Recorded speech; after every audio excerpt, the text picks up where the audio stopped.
What's going on? So, in the past couple of years, actually, I think it'd be like 2 or 3 years, Gotcha games have really effectively infested the market, and I mean this with the most utmost respect. Because we had similar games in the past. Like, we had our, like, I played Clash of Clans, and then there was, I guess this will show my age. It was the Google Plus back when that was a fucking thing. I can't even remember the game I played, but it was kind of similar. And you had mobile games, right? And they would use scummy tricks to try to get you to pay. And it was to the point where everyone sort of looked down on mobile games in particular. Like, even if the game ended up being good, people were like, yeah, why would I play this game? Even if it's free, it's going to use some predatory bullshit, try to manipulate me. And they're effectively pay to win. Because if more people pay, like, they pay, well, I guess some of the, like, Clash of Clans was pay to progress, but only a little bit. But pay to, some, I know quite a few of them were, like, pay to win. And it's like, why would I play these games and not, AAA games like Halo was big at the time? I'm talking when I was in high school. Halo was big, like God of War. Like, it was around the time where Xbox and PlayStation were actually competing. And because of that, we got objectively better products. And Nintendo was there, I suppose, but how far things have gone. But it's like, why would I play these games? And instead of playing, I don't know if they would even be considered AAA companies. I mean, they sold better products. You paid $60 for a full experience in a game with a multiplayer. And did Halo 3 even have microtransactions? I'm starting to think, because I've never bought anything outside of buying the game. You mainly just fucked around with friends, or I guess you fucked around online and heard all sorts of slurs and all the sex positions they're going to put your mother in on the shitty Xbox mics. But fast forward to today, and it's like, now gotcha games are actually becoming the superior product. Like, I never thought I'd see the day where, I mean, they're effectively mobile games. They utilize the same tactics, and I think quite a few of them are free, right? Like, I'm thinking of Nikkei, Gaza Victory, Zaneless Zone Zero, Girls Front Lines. There's one I'm looking into called Snowbreak Containment, whatever the fuck, and Blue Archive. And I'm looking at these games, right? Honkai Star Rail, Genshin Impact, Honkai Impact, whatever. And I'm like, okay, so people are like, these games are creating just they're creating inflation. Like, these are money printing machines, and they're free, right? These are free products that people are gladly pumping money into. Not only that, I mean, the story for Nikkei Gaza Victory is just superior. It's a type of storytelling you just don't see anywhere, especially coming from the West, because they'd rather infantilize you. And the game is like, mechanically, it's a point and click shooter. You point and they shoot, and it's ass jiggle simulator. But the story's amazing. Like, it's effectively a visual novel. Like, Zanla Zone Zero is a sort of like a combo based hack and slash, right? I mean, I collect the waifus, but I mean, the story of that game is mid, and there's a lot of yapping. Like, if there was a yap game of the year, award and the game awards. Zenless Zone Zero would win first, second, and third place. And Girls Frontline. And two, I mean, it's kind of a branch off of one, but a lot of the characters from one are back. And it's more of an XCOM like turn base. And again, you see gotcha games, and I've even looked at gotcha games coming in the future, right?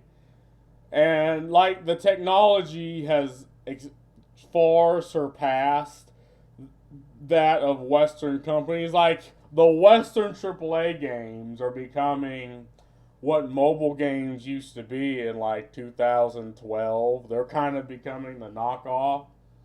Like I'm looking at Marvel Rivals, which is made in China, and I'm like, well, this would have been so goddamn free if Marvel from America could have done this, but they choose not to. I can't even remember the last goddamn game they made. Like, I was about to say Suicide Squad, but that's DC.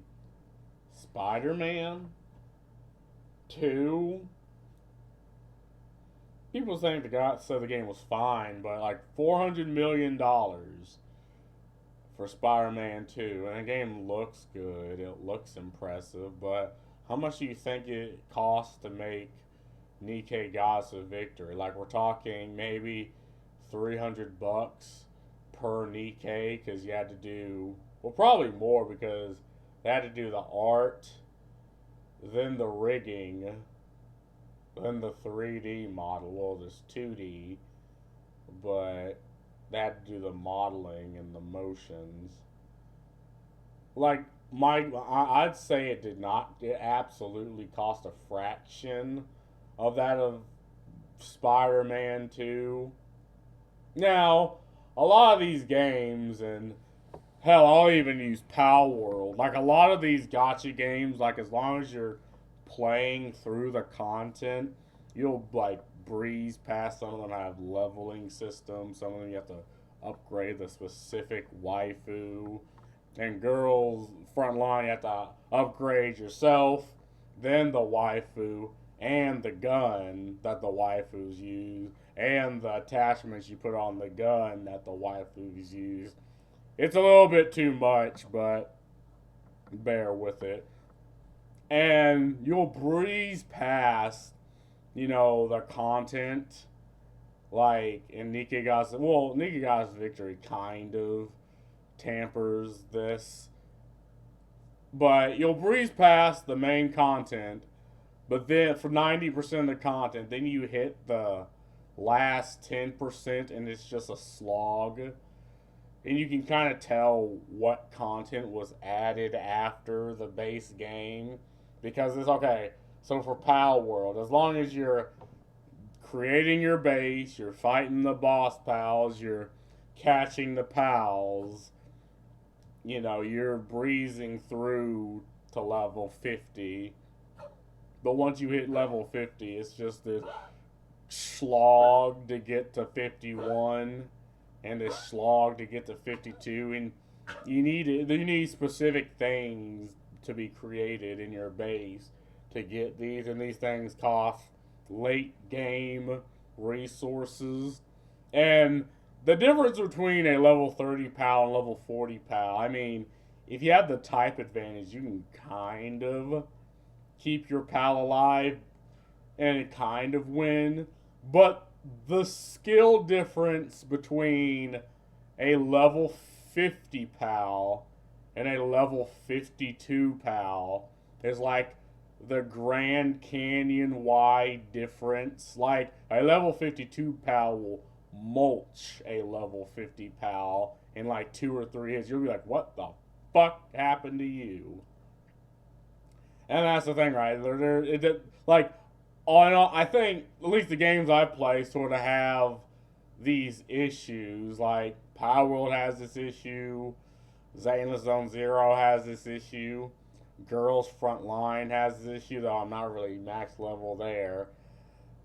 Nikkei Gaza Victory kind of has this issue. It has the 160 wall, where the only way to surpass that wall is to get, I think, 4 of the same type of SSR Nikkei, because you get the first one, then you gotta get 3 more versions of it to limit break it.